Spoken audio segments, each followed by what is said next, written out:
Knowledge is power, but it doesn't have to be what you learned in school. Knowledge can make it a lot easier to achieve your aim in life.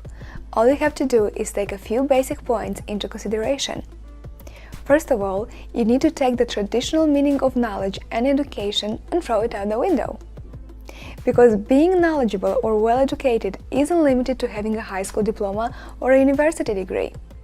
Uneducated people can also know a heck of a lot, as Henry Ford clearly demonstrated.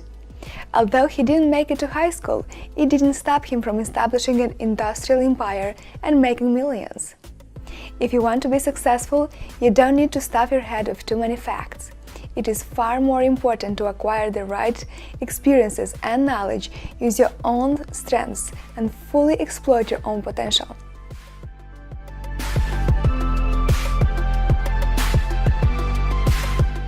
The most important basis is willingness to continue learning throughout your life. Getting complacent is your worst enemy. Instead, you must always be ready to actively and pointedly expand your own knowledge. There are many different ways to achieve that. By going to university, attending evening courses, or acquiring practical experiences.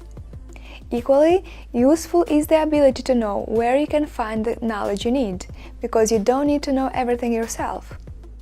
Instead, you need to know who you can ask if you need to know something.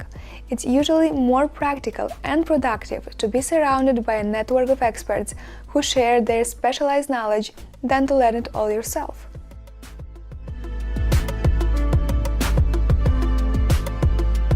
The bigger the goal, the more complex the planning. The more complex the planning, the more difficult the goal's execution.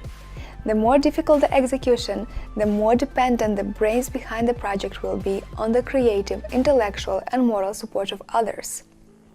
This mutual backing works best in the form of the brain trust, a select group of intelligent people. The more important principle of a brain trust, it is in its synergetic effect. If two or more people who work well with each other combine their skills, talents, specialized knowledge, experiences, relationship, and all of their resources and use them to accomplish the same shared goal, the results will be more than just the sum of its parts. It's a surplus with which you can achieve things you could have never achieved by yourself.